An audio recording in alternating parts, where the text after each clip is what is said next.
ভোটের আবহে তাপ বাড়ছে জঙ্গলমহল পুরুলিয়ায়। চাঁদে ফাটা রোদে বিদায়ী সাংসদ তথা পুরুলিয়ার বিজেপি প্রার্থী জ্যোতির্ময় সিং মাহাতোর সমর্থনে মঙ্গলবার হুড খোলা জিপে রোড শো করেন বিজেপির রাজ্য সভাপতি সুকান্ত মজুমদার। বিজেপি কর্মী সমর্থকদের কথায় সুকান্ত মজুমদারের উপস্থিতিতে বেড়েছে মনোবল। বলবো যে ওনার আশাতে আমাদের মনোবল অনেক বেড়েছে। এমনিতেই তো আমরা জিততামই, আরো বিপুল ভোটে জয়ী হব। আমরা 3 লাখের ওপরে এখান থেকে এই লোকসভা থেকে ভোট পাবো।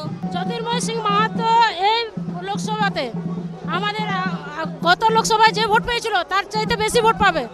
তো আমরা আমাদের ধারণা আছে 3 লাখের বেশি ভোট লিড দিবেন এখান থেকে। যে জনপ্লাবন এর থেকে বোঝা যায় যে চোর সরকারের নিষ্পত্তি চলে এসছে। এদিন কাশীপুর রাজবাড়ী মোড় থেকে শুরু হয় পদযাত্রা, চলে জনসংযোগ। এদিন সুকান্তর ছায়া সঙ্গে ছিল সিএন। পুরুলিয়ায় বিজেপির জয়ের ব্যাপারে 100% বেশি আত্মবিশ্বাসী সুকান্ত মজুমদার। পুরুলিয়াতে 100%-এর উপরেও আত্মবিশ্বাসী আমরা তো জিতবই। মার্জিনটা গতবারের থেকে বাড়ানো, ওটাই হচ্ছে আমাদের চ্যালেঞ্জ। মিছিল যত এগোয় ততই বাড়ে ভিড়। রোড শো কার্যত পরিণত হয় জনসমুদ্রে। মানুষের অভূতপূর্ব সাড়া বলে দাবি করেন বিজেপির রাজ্য সভাপতি। শোভাযাত্রা রোড শো হলো আমাদের মানুষের অভূতপূর্ব সাড়া। রাস্তার দুপাশে মানুষ দাঁড়িয়ে যেভাবে আমাদের সাংসদ প্রার্থী, বিদায়ী সাংসদ এবং এবারের প্রার্থী সহ আমাদের রাজ্য নেতৃত্ব, জেলা নেতৃত্বকে যেভাবে, বিধায়ককে যেভাবে স্বাগত জানালেন, মানুষ আবার বিজেপিকে ভোট দিয়ে জয়যুক্ত করবে।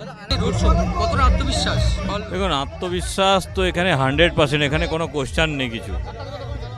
কি আছে, এই এত বড় রোদে হাজারে হাজারে মানুষ রাজ্য সভাপতির সঙ্গে যে রোড শোয়ে সামিল হলেন, আমি ধন্যবাদ জানাবো ভারতীয় জনতা পার্টির কার্যকর্তা এবং জনসাধারণকে।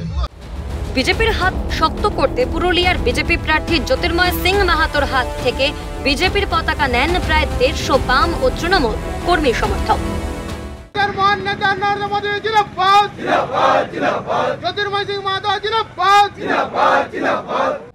ক্যামেরায় লিসন লোথের সঙ্গে মণি ভট্টাচার্যের রিপোর্ট, ক্যালকাটা নিউজ।